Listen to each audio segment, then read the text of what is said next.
Hi guys, welcome aboard. Day one. Just a quick one on volume. I suspect most of us have probably had breakfast by now, and we've already thrown around the idea of eggs and a bit of chicken or ham or bacon, cheese. We've already thrown around the idea. Just a quick one on volume because I received a few questions over the weekend. Just obviously keep in mind that we're not counting calories. No program of mine will ever use that method of the math of let's juggle energy out versus energy in. That will never work, and if you certainly for the long term, there's no way that a body shape and energy will be sustained by using that method.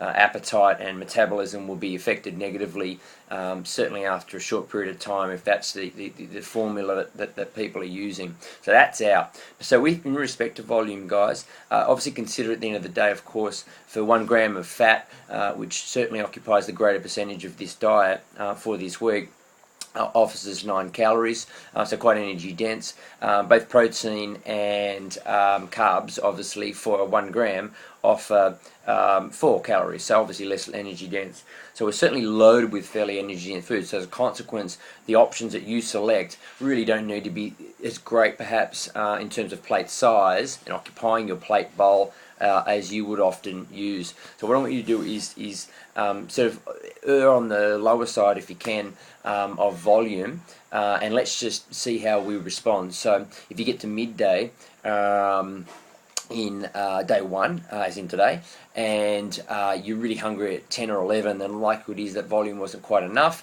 So for today, I'd like you to graze, say, on some coconut flakes, which I mentioned in that email the other day. Coconut is made up predominantly of what we call 60% MCT oils, which is fats, which helps us metabolize fats well and produce these ketone bodies. So coconut's a real winner, really, over the week. But back to volume, whereas if you get to, say, 1 o'clock, 2 o'clock, and really temperament's been quite balanced for the whole day, haven't really looked or thought of food, then the likelihood is that food that you selected was correct for you.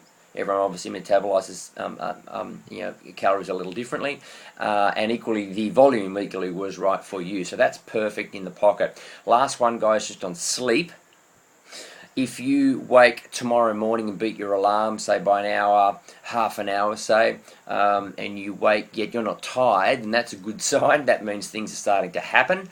Get up, get on with your day. Exercise, obviously, aerobically and conservatively, as we've already discussed. But they are good signs that the likelihood is your volume was correct on that day before.